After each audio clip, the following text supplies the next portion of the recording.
stat sheet to know what happened. We're not a good enough football team to have that many penalties and a special teams blunder and give up a touchdown.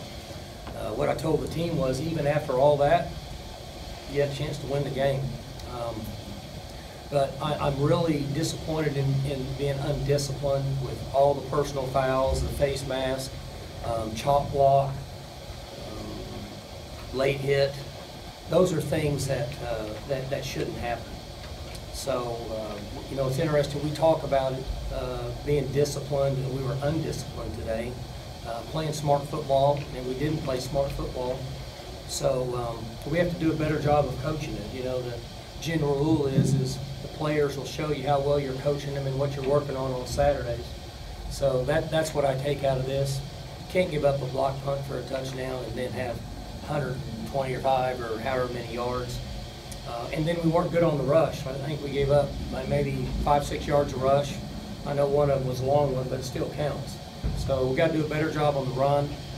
Got to do a better job minimizing penalties and give us a chance to have success. We're just not the team that can overcome that many plays, bad plays I should say, or undisciplined plays. So that'll be the thing that I'll first start to work on tomorrow when we get them back from practice.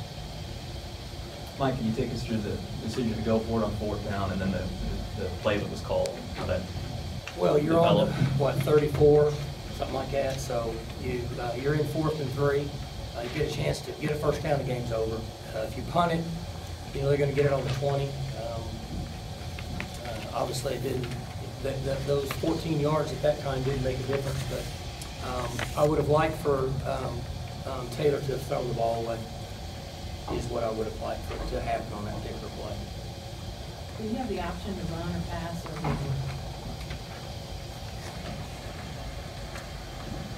Was that something that you and your assistant discussed during the timeout? What is that what you two settled on, or was that?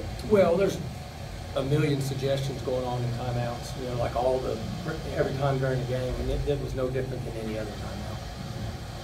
The week after, you guys put the ball in Taylor's hands in some pretty significant moments. Did you feel even more empowered to sort of let him make that call in that moment on that 4th down play?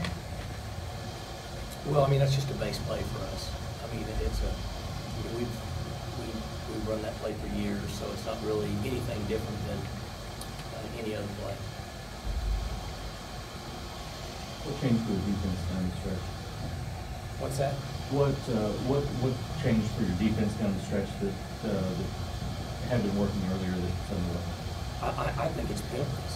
I think we prolonged drives, and I mean, again, I can't. It's hard for me to recollect every drive, but we're extending drives and giving them free 15-yard penalties, and that's a huge factor. It's difficult to get stops, and then certainly when you're giving them 15, 20 yards a drive on penalties, that's where it would start for me. Just too many undisciplined penalties.